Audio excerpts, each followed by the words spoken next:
Assalamualaikum warahmatullahi wabarakatuh. Alhamdulillahilladzi an'amana bini'matil imani wal islam. Ashhadu an la ilaha illallah wahdahu la syarikalah wa ashhadu anna muhammadan abduhu wa rasuluh. Allahumma salli wa sallim ala nabiyyina Muhammad wa ala alihi wa sahbihi wa man walah. Amma ba'd. Para jamaah yang dirahmati Allah, sekali lagi saya mengajak kepada para jamaah, marilah kita senantiasa mengucapkan tahmid sebagai ekspresi dari sikap syukur kita secara lisan. Dan mudah-mudahan ekspresi kita yang secara lisan itu kita ucapkan benar-benar merasuk dalam hati dan kemudian menumbuhkan keinginan kita untuk selalu bersyukur terhadap nikmat Allah yang telah diberikan oleh Allah pada diri kita. Dan saya yakin, dengan hakul yakin, bahwa dengan sikap syukur yang benar, insya Allah kita akan selalu mendapatkan cinta Allah.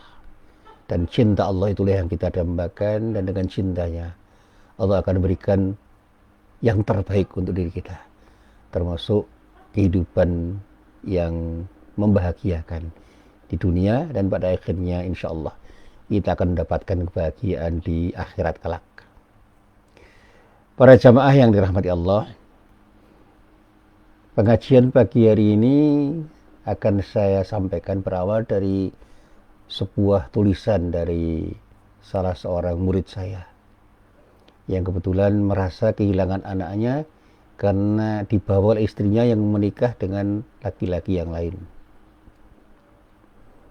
Dia ungkapkan cintanya kepada anaknya dan betul-betul dia mendoakan anaknya menjadi anak yang salihah karena dia seorang putri dan bisa menjadi qurrata a'yun, dan dia berharap dialah yang akan menemani dia ketika dia berhadapan dengan Allah dan mendapatkan surga karena kesalehan anaknya.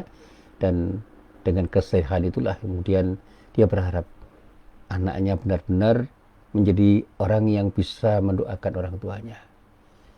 Ketulusan hati seorang ayah untuk selalu berharap pada anaknya, dan anaknya betul-betul diharap bisa menjadi anak yang salehah, meskipun secara fisik sudah berpisah dengannya karena ikut ibunya yang telah menikah dengan orang lain.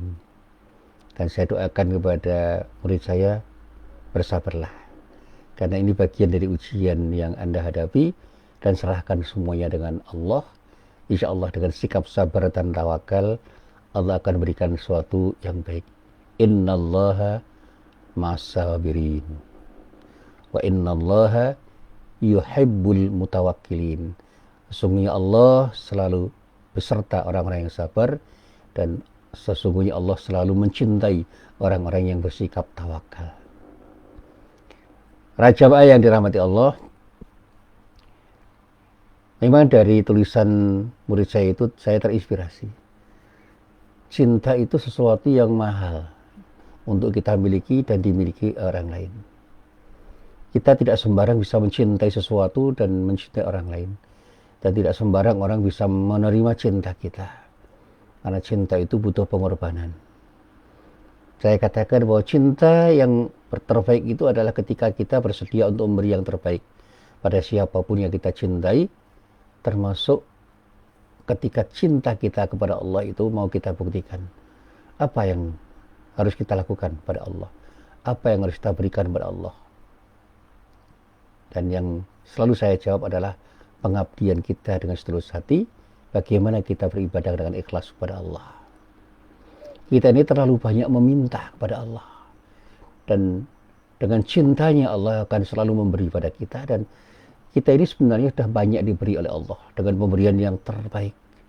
Hanya saja tidak semua yang diberikan oleh Allah itu kita persepsi baik, sehingga sikap syukur kita itu masih terkendala karena cara berpikir kita yang belum benar terhadap apa yang diberikan oleh Allah pada diri kita.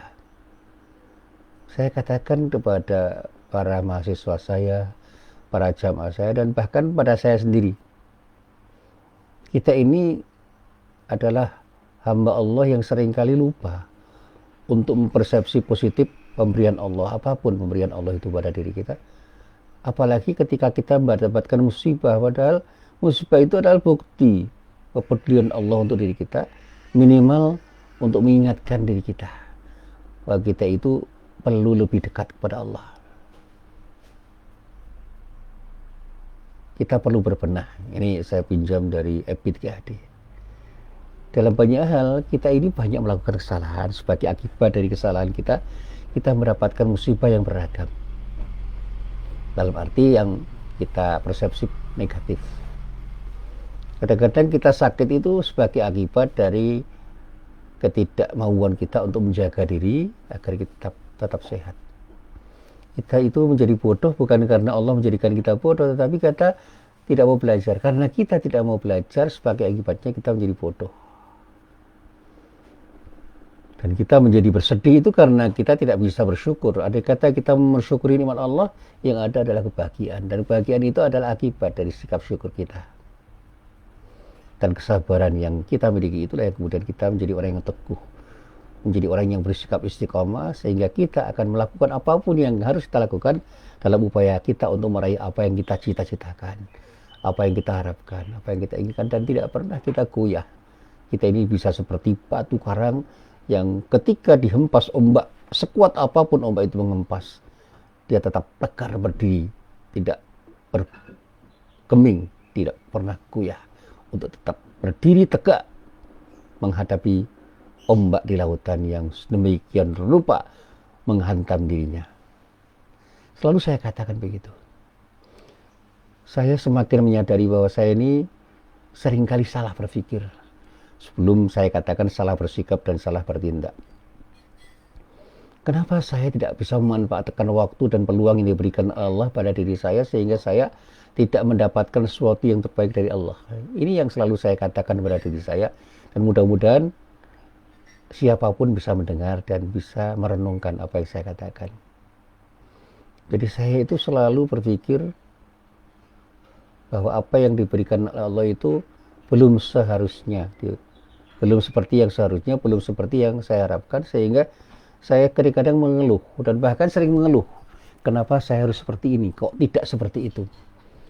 Padahal dengan kondisi apapun yang kita hadapi, kita ini bisa berbuat sesuatu. Bahkan saya katakan, lubang jarum pun tidak harus kita sesali, karena benang yang bisa tegak berdiri itu bisa masuk ke dalam jarum karena kesabaran orang yang mencoba untuk bersabar memasukkan benang itu ke lubang jarum. Itu pelajaran, itu semua pelajaran bahwa sekecil apapun peluang yang kita miliki, selalu ada kemungkinan kita untuk mendapatkan sesuatu yang terbaik dari peluang itu. Saya pernah satu saat terhenyak itu ketika mendapatkan sesobek kertas yang ternyata berisi sebuah tulisan yang sangat berharga. Saya baca sobekan kertas itu, meskipun tidak utuh, ternyata ada gagasan yang luar biasa tentang bagaimana kita memahami hidup. Judul tulisan itu adalah "Jadilah orang yang berbahagia karena Allah". Itu tulisan-tulisan yang bermuara nasihat, itu tulisan sufistik yang bermuara nasihat.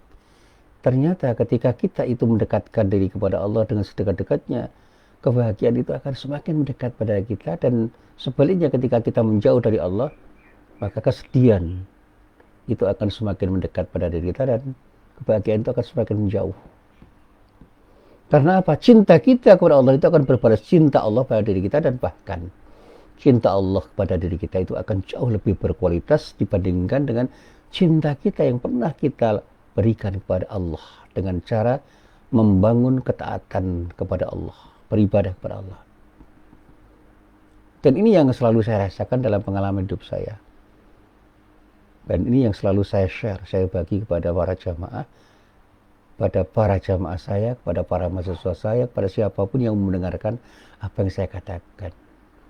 Tetapi kan tidak semua orang mau mendengarkan apa yang saya katakan, dan bahkan lebih banyak orang yang tidak bisa mengapresiasi apa yang saya katakan karena melihat siapa diri saya. Dan itu bukan sesuatu yang membuat saya tidak bahagia. Saya berbahagia ketika saya bisa berbagi, meskipun apa yang saya bagikan kepada siapapun itu tidak didengar orang. Orang dikatekke wong itu dalam bahasa Jawa. Tidak diperhatikan orang, tidak apa-apa. Yang penting saya sudah berbagi. Dan kesediaan saya untuk berbagi itu yang membahagiakan saya, dan oleh karena itu setiap pagi saya ingin berbagi pada siapapun yang mau saya ajak berbagi. Bahwa kemudian ada yang tidak mau berbagi dengan diri saya persilahkan. Ada yang mau mendengar dengan empati, alhamdulillah. Tapi kalau ada yang mau mendengar dengan antipati, dengan sikap antipati, ya itu hak mereka. Bahkan saya katakan, saya tidak perlu dipuji orang.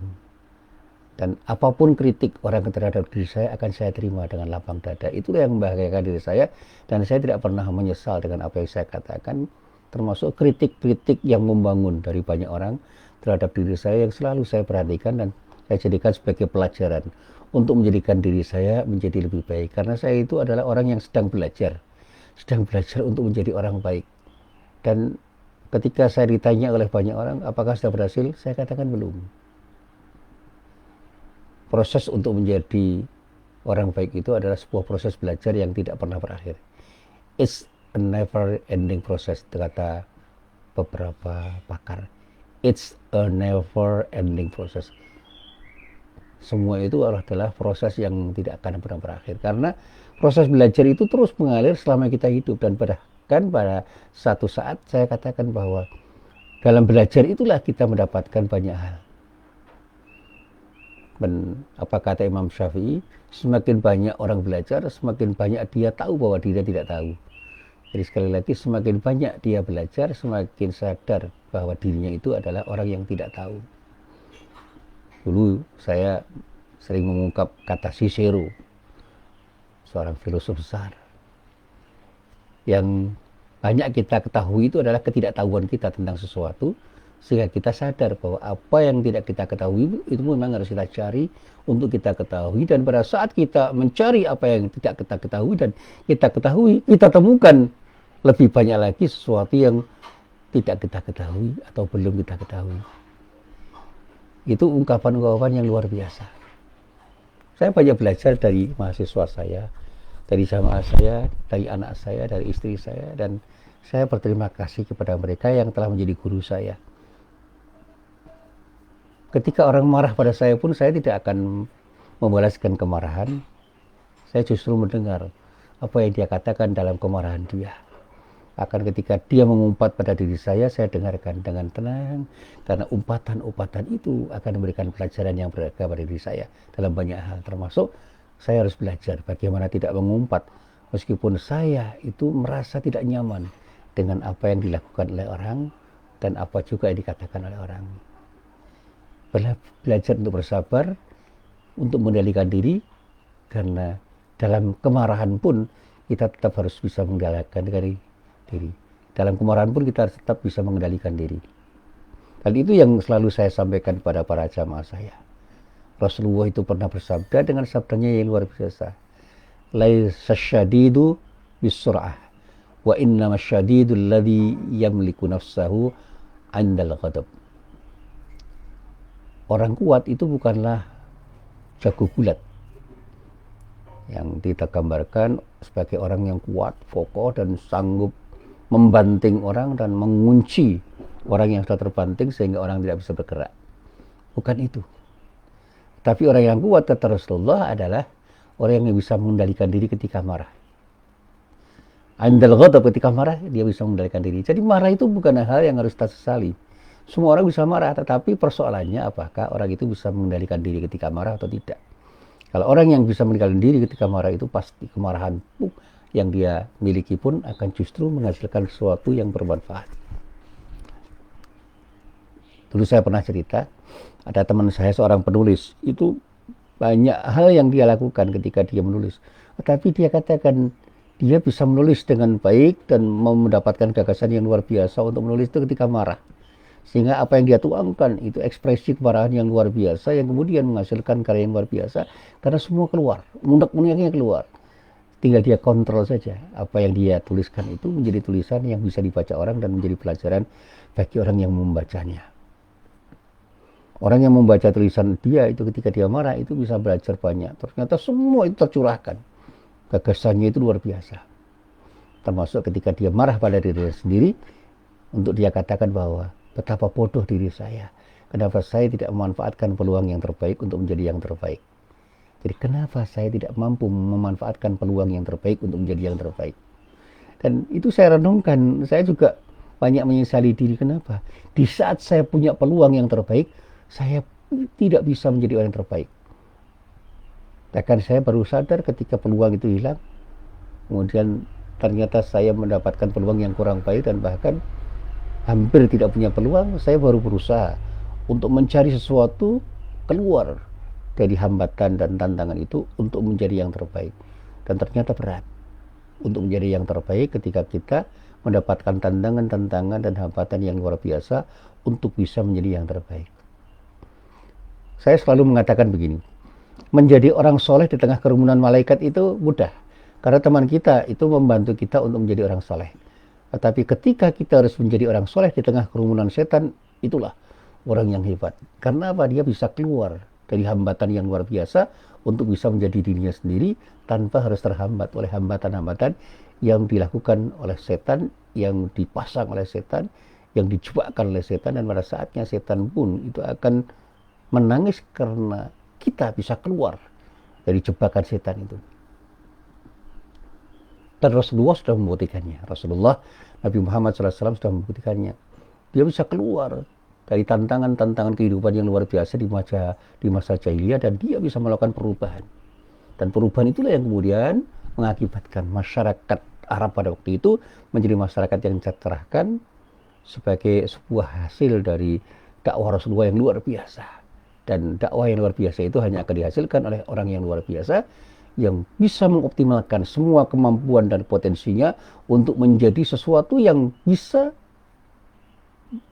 memberikan dampak positif pada siapapun. Saya katakan, Rasulullah itu orang yang luar biasa karena kepribadian dia memang luar biasa. Tetapi effortnya, upayanya untuk menghasilkan sesuatu juga luar biasa. Dia itu seorang pekerja keras yang luar biasa. Sekaligus dia itu orang yang cerdas, dan saya yakin tidak hanya dengan kecerdasan intelektual dia itu bekerja, tetapi dengan kecerdasan emosi dan spiritual yang luar biasa, sehingga kejujuran yang dia miliki itu akan menjadi kekuatan yang luar biasa pada dirinya ketika dia menghasilkan karya-karya dalam dakwahnya. Di samping sifat-sifat lain seperti amanahnya, ya, sikap amanahnya, fatonahnya, dan tablignya yang luar biasa. Ketika saya mencoba untuk menjelaskan keempat sifat Rasulullah itu, waduh, Masya Allah. Dengan empat sifat yang luar biasa itu, ya banyak hal yang bisa kita lakukan. Sifat sidik, amanah, fatonah, dan tablignya Rasulullah itu modal yang sangat luar biasa untuk menjadikan Rasulullah menjadi manusia yang bisa menghasilkan karya yang luar biasa. Dan hal itu bisa kita contoh tentu saja dengan kualifikasi yang mungkin saja itu tidak sehebat kualifikasi yang dimiliki Rasulullah ketika Rasulullah punya sifat sidik, punya sifat amanah, punya sifat tabligh, dan punya sifat tabligh. Nah, para jamaah yang dirahmati Allah, sekali lagi saya ingin kembali pada apa yang saya katakan tadi. Dengan cinta, banyak hal yang bisa kita lakukan dan banyak hal yang bisa kita dapatkan. Ada satu ayat yang dulu pernah saya sampaikan, yaitu ayat yang terdapat di dalam surah Ali Imran, tepatnya pada ayat 31. Di dalam ayat itu Allah berfirman, A'udzubillahi minasyaitonirrajim. Qul in kuntum tuhibbunallaha fattabi'uni yuhibbukumullah wa yaghfir lakum dzunubakum wallahu ghafurur rahim. Katakanlah ya Muhammad, kepada siapa? Kepada semua orang. Jika kamu benar-benar mencintai Allah, ikutilah aku. Ini pernyataan Rasulullah yang diucapkan karena permintaan Allah. Jika Anda itu benar-benar mencintai Allah, ikutilah aku. Maksudnya, ikutilah apa yang saya lakukan ketika saya mencintai Allah. Dan cinta Rasulullah kepada Allah itu diwujudkan dengan beribadah kepada Allah dengan seikhlas-ikhlasnya, dengan sangat ikhlas, dengan kualitas prima, dengan keikhlasan yang sangat prima. Dan janji Allah itu jelas, niscaya Allah mengasihi dan mengampuni dosa-dosamu. Cinta Allah akan diberikan oleh Allah kepada orang yang betul-betul mencintai Allah dengan mengikuti Rasulullah. Dan semua dosa yang kita lakukan akan mendapatkan maghfirah, pengampunan dari Allah. Jadi kalau kita mau beritiba kepada Rasulullah, mengikuti Rasulullah, menjadikan Rasulullah sebagai idola dan mencontoh Rasulullah bagaimana berperilaku, janji Allah itu dua. Cinta Allah akan dia berikan kepada diri kita, dan maghfirahnya juga akan diberikan kepada diri kita. Kita akan mendapatkan maghfirah, ampunan atas dosa-dosa yang pernah kita lakukan, dan akan mendapatkan cinta dari Allah. Dan karena cintanya, Allah akan memberikan yang terbaik untuk diri kita, dan dengan ampunannya semua kesalahan yang pernah kita lakukan akan mendapatkan maghfirah, ampunan dari Allah, sehingga kita bersih dari dosa-dosa yang melekat pada diri kita sebagai akibat dari kesalahan yang pernah kita lakukan. Kita menjadi orang yang bersih, menjadi orang yang jernih, punya qalbun salim, punya hati yang betul-betul bersih, jernih, dan pada saatnya dengan qalbun salim itulah kita akan bisa beramal dengan amalan yang berkualitas, dan dengan cinta Allah yang hadir untuk diri kita, kita akan mendapatkan sesuatu yang terbaik dari Allah dalam kehidupan kita. Dan mudah-mudahan itulah yang akan bisa memberikan kebahagiaan diri kita, pada diri kita di dunia dan di akhirat. Bahkan saya pernah berkelakar dengan seorang ibu yang mendambakan kembalinya suaminya ketika suaminya itu berselingkuh. Saya katakan kepada ibu itu, pemilik hati itu adalah Allah ya ibu. Berdoalah kepada Allah, ya Allah, kembalikan suamiku kepada aku. Jadikan hatinya menjadi bersih kembali untuk bisa membuat dirinya kembali kepada orang yang berhak untuk dia cintai, dan berikanlah yang terbaik untuk dirinya agar dia benar-benar menjadi orang yang sadar akan kesalahannya dan kembali bersatu dengan diri kami, istri dan anak-anaknya. Ini doa cinta seorang istri pada suami, yang karena cintanya dia berdoa agar suaminya kembali sadar untuk bertaubat dan kembali untuk beribadah kepada Allah bersama anak-anak dan istrinya. Bahwa istrinya sakit jelas, tapi apakah dengan meratapi apa yang terjadi itu semua bisa selesai? Tentu saja tidak. Saya katakan, terimalah kembali suami ibu yang bertaubat, karena suami yang bertaubat itu adalah seorang suami yang pada akhirnya akan menghadirkan kesejukan bagi istri dan anak-anaknya. Ajaklah anak-anak ibu untuk memberikan maaf pada seorang bapak yang pernah melakukan kesalahan yang besar pada anaknya dengan cara mengkhianati kesetiaan istrinya. Tetapi itu juga berlaku untuk seorang suami. Ketika ada seorang bapak misalnya kebetulan tidak ada ceritanya, andai kata ini ada seorang bapak yang pernah ditinggalkan oleh istrinya karena berselingkuh dengan orang lain, jangan biarkan dia berselingkuh. Doakan kepada Allah, mohonkan kepada Allah agar dia segera menyadari kesalahannya dan kembali kepada dirinya dan kembali kepada anak-anaknya untuk kembali mencintai suami dan anaknya yang telah dan tengah mencintai dirinya dengan setulus hati.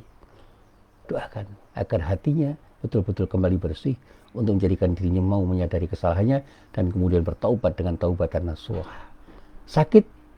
Ya. Suami yang ditinggal selingkuh oleh istrinya pasti sakit.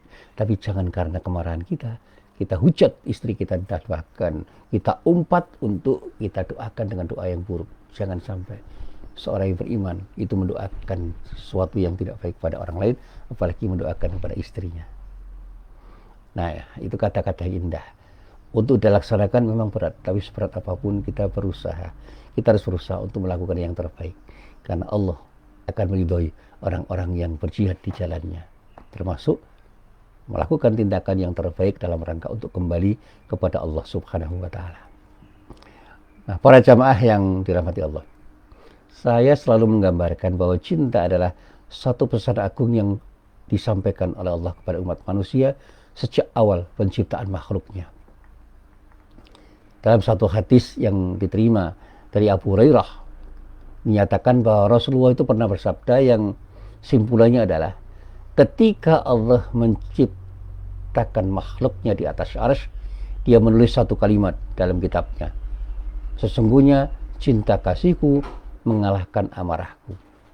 Ini sebuah hadis yang bisa saya simpulkan dari hadis riwayat Muslim. Atau dalam versi lain, sesungguhnya cinta kasihku mendahului amarahku. Ini juga hadis yang ada di dalam kitab Sahih Muslim. Di dalam kehidupan manusia, cinta itu sering direfleksikan. Direfleksikan dalam bentuk dan tujuannya yang beragam. Dan saya katakan kepada para sahabat saya, ada dua bentuk cinta. Yang pertama cinta karena Allah, yang kedua cinta karena manusia.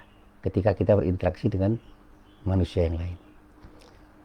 Seseorang yang mencintai orang lain karena Allah dan Rasulnya misalnya, maka dia akan mengarahkan cinta itu sebagai media efektif untuk saling memperbarui dan berintrospeksi, bermuhasabah. Sudah sejauh mana pengabdian kita kepada Allah? Cinta model ini akan berujung pada kepatuhan total dan ketundukan tulus, bahwa apa yang dilakukannya adalah semata-mata karena pembuktian cintanya kepada Allah dan Rasulnya. Buktikan cintamu kepada Allah dan Rasulnya dengan cinta. Termasuk cinta seorang suami kepada istri, dan cinta istri kepada suaminya, cinta orang tua pada anaknya, dan cinta orang yang betul-betul ingin memberikan cinta kepada orang yang layak dicintai. Buktikan bahwa apa yang Anda lakukan dalam mencintai siapapun, itu adalah bukti bahwa Anda mencintai Allah dan Rasulnya. Dengan gambaran yang sederhana, buktikan semua bahwa kamu mencintai diri siapapun itu karena Allah. Dan karena Allah lah kamu berikan sesuatu yang terbaik padanya, dan harapan kita yang terbaik adalah Allah meridhoi apa yang kita lakukan ketika kita mencurahkan cinta kita kepada siapapun karena Allah. Saya katakan para sahabat yang selalu menyertai saya di dalam mengaji, bahwa seseorang yang mencintai orang lain karena manusia, itu akan banyak menimbulkan persoalan serius. Cinta ini sifatnya singkat. Karena cinta model ini biasanya muncul karena dorongan hawa nafsu. Karena dorongan sesuatu yang bersifat materi. Dua hal yang sering membuat manusia lalai dalam kenikmatan duniawi. Ketika orang sudah punya tujuan untuk menikmati semua yang bersifat materi dan digerakkan oleh hawa nafsu, maka peluang untuk lalai itu sangat besar. Sehingga dalam kelalaiannya dia lupa kepada Allah. Dan ketika dia lupa kepada Allah, Allah pun bisa melupakannya, dan pada saatnya, karena Allah melupakannya, dia akan terseret dalam godaan setan. Na'udzubillah min dzalik. Para jamaah yang dirahmati Allah, saya punya cerita tentang seorang sufi wanita yang bernama Rabi'ah Al-Adawiyah. Seorang tokoh sufi wanita terkemuka yang pada suatu ketika diceritakan bahwa dia itu pernah berlari-lari di jalan sambil membawa seember air dan api. Nah, ketika ditanya oleh seseorang tentang apa yang sedang dilakukannya, Rabi'ah pun dengan tegas menjawab bahwa ia membawa air itu untuk menyiram api neraka dan membawa api untuk membakar surga. Ini jawaban yang tegas dari beliau. Tentu saja ini jawaban metafor yang penuh dengan ibrah. Rabi'ah memberi alasan bahwa hanya karena niat ibadah untuk memperoleh surga dan terhindar dari api neraka, inilah kebanyakan manusia melupakan tujuan hakiki ibadahnya. Padahal ibadah itu bukanlah bertujuan untuk memperoleh surga atau menghindari neraka. Ibadah, kata Rabi'ah Al-Adawiyah, adalah merupakan bentuk cinta yang tulus dan ikhlas hanya kepada Allah semata-mata. Jadi ibadah itu adalah ekspresi cinta yang tulus, yang ikhlas kepada Allah semata-mata. Saya katakan bahwa di dalam pergaulan hidup, kita harus melandasi dengan cinta. Dengan cinta itu, kehidupan akan berjalan harmonis dan insya Allah langgang. Cinta yang diajarkan oleh Allah adalah cinta yang berujung pada keabadian. Karena Allah sendiri adalah zat yang abadi dan tidak pernah rusak. Maka keabadian, keharmonisan, dan kesejahteraan umat manusia itu akan tercapai kalau cinta yang ada pada diri manusia itu ditujukan semata-mata karena Allah. Tertuju semata-mata karena cintalah dengan satu keinginan untuk mendapatkan ridha Allah. Allah sendiri yang mengingatkan kepada manusia bahwa dia tidak akan pernah mendahulukan amarahnya. Cinta Allah yang menyebar di alam semesta inilah yang menjadi bukti bahwa keharmonisan itu akan benar-benar terjadi. Dengan cintanya Allah menciptakan alam semesta, dengan cintanya Allah menciptakan manusia, dengan cintanya Allah memberikan peluang pada manusia untuk meraih sesuatu yang terbaik dari dirinya. Itulah yang perlu kita pahami. Kita bisa meraih anugerah Allah dengan cinta, dan kita akan bisa memperoleh kenikmatan dari Allah dengan cinta. Kita akan bisa meraih surga Allah dengan cinta. Tapi tanpa cinta, semuanya tidak akan bisa kita raih dengan baik. Seseorang yang tidak melakukan cinta, yang karena semuanya itu dilakukan bukan karena manusia tetapi karena Allah, model cinta seperti inilah yang akan bisa memberikan kontribusi positif untuk dirinya. Seseorang yang tidak melakukan cinta, yang modelnya itu ditawarkan oleh Allah, tidak akan berhasil mendapatkan cinta Allah. Sekali lagi, hanya orang yang mencintai karena Allah yang akan mendapatkan cinta Allah, dan orang yang tidak mencintai karena Allah tidak akan mendapatkan cinta Allah. Saya kembali mencoba untuk merenung ketika membaca sebuah hadis yang simpulannya adalah Rasulullah itu pernah bersabda, siapa yang tidak mencintai manusia, maka ia tidak akan dicintai Allah. Itu artinya apa? Kalau dia tidak bisa mencintai manusia karena Allah, Allah tidak akan mencintainya. Model cinta yang diajarkan Allah adalah cinta tertinggi, karena selain berakibat pada kebahagiaan abadi di akhirat, imbasnya adalah mendapat kebahagiaan di dunia.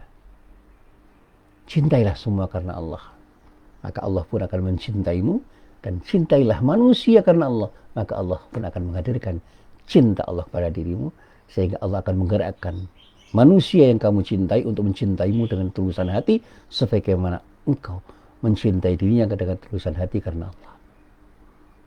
Saya selalu mengatakan pada mahasiswa saya itu, ketika Anda melamar seseorang yang Anda cintai, katakan semuanya itu karena Anda mencintai dirinya karena Allah.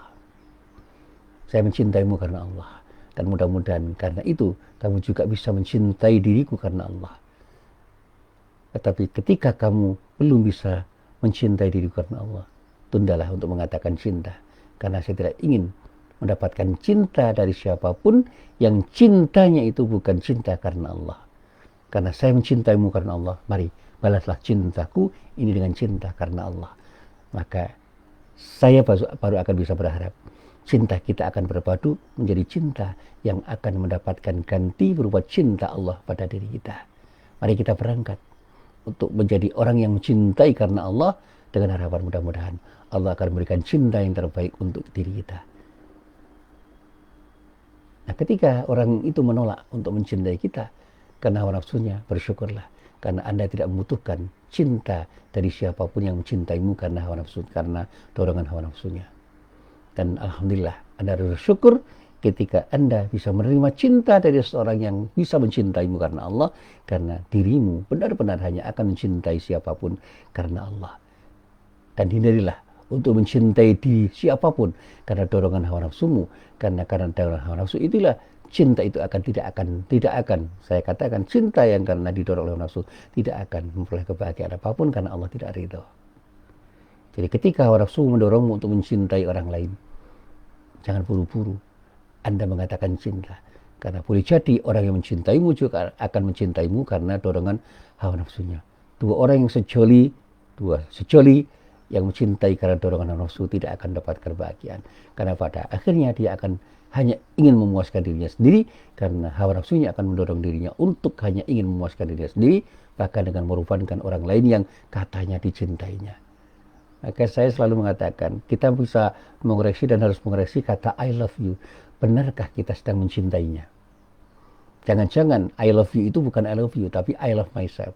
Karena saya cintai kamu, kamu harus mencintai saya. Begitu kamu tidak mencintai saya, aku benci dirimu. Itu bukan cinta. Karena cinta hakiki adalah cinta yang berawal dan berbuara pada keinginan untuk memberi yang terbaik pada siapapun yang kita cintai, termasuk cinta kita pada Allah. Beribadahlah kepada Allah dengan ibadah yang terbaik, dengan niat yang terbaik, dengan tindakan yang terbaik, dan insya Allah kita akan mendapatkan yang terbaik dari Allah Subhanahu wa Ta'ala. Seorang laki-laki yang mencintai seorang wanita karena Allah, dia selalu ingin memberikan yang terbaik kepada perempuan yang dicintainya.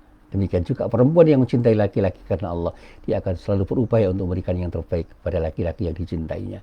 Seorang suami yang mencintai istrinya karena Allah, dia akan selalu memberikan yang terbaik kepada istrinya. Seorang istri yang mencintai suaminya karena Allah, dia akan selalu memberikan yang terbaik kepada Allah. Seorang yang punya anak, dia akan mencintai anaknya, dan dengan cintanya karena Allah, dia akan memberikan yang terbaik pada anak-anaknya.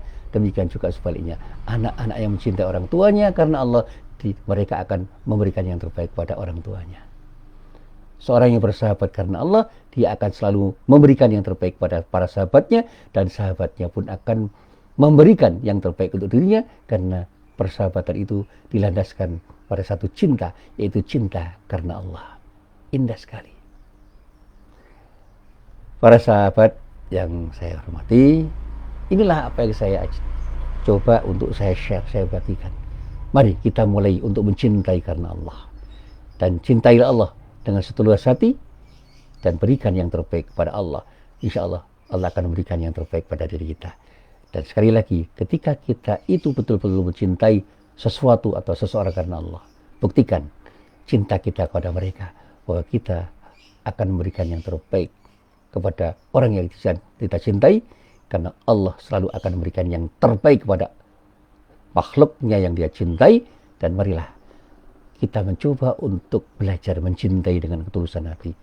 Berikan yang terbaik kepada siapapun yang kita cintai, karena kita mencintai mereka karena Allah. Dan mudah-mudahan mereka yang kita cintai pun akan membalas cinta kita, dan dengan memberikan yang terbaik pada diri kita, karena mereka pun mencintai kita karena Allah. Luar biasa. Inilah apa yang bisa saya sampaikan, mudah-mudahan bisa kita pahami bersama dan kita amalkan di dalam kehidupan kita. Kita cintai semuanya karena Allah, bukan karena siapapun. Mudah-mudahan dengan cinta kita karena Allah, kita akan mendapatkan kebahagiaan hidup fid dunya wal akhirah. Amin ya rabbal alamin. Billahi taufiq wal hidayah. Wassalamualaikum warahmatullahi wabarakatuh.